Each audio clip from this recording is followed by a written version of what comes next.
Hola y bienvenidos a Autoasistencia Digital. Lo que haremos en este video es hallar el porcentaje de descuento en cualquier cantidad en Excel. Estando en una hoja de Excel, lo que haremos es al colocar el costo de un producto, como también el descuento, nos dé como resultado el descuento total y así como el costo final ya aplicado con el porcentaje de descuento. Para ello, como podemos ver, primeramente en la celda de descuento vemos que está en forma genérica o general. Vamos a cambiar a la forma porcentaje.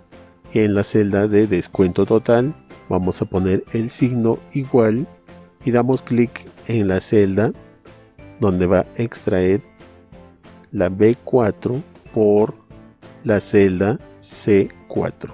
Entonces, si un producto, por ejemplo, cuesta 150 y nos dice que tiene el descuento del 13%, de manera automática nos saldrá el descuento total, que equivale a 19.5.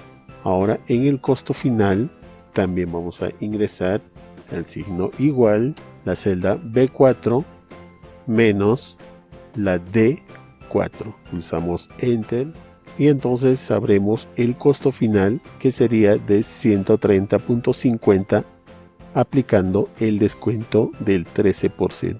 Por ejemplo, si un producto cuesta 200, dándole el descuento, por ejemplo, de 15%, con las fórmulas de manera automática nos saldrá el descuento total de 30 y el costo final de 170.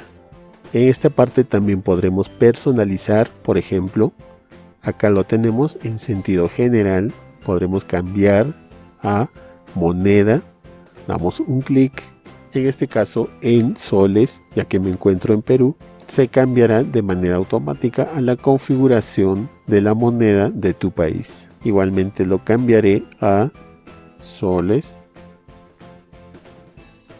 y tendríamos el formato más personalizado. De esa manera podremos hallar fácilmente el costo de un producto aplicando el descuento de manera automática. Bien, hasta aquí por este video. Si te gustó, te ayudó, déjame un like y recuerda suscribirte al canal.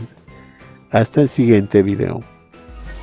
Para más información de los tutoriales, visita autoasistenciadigital.com y recuerda compartirlo en tus redes sociales y también activar tu campanita al suscribirte.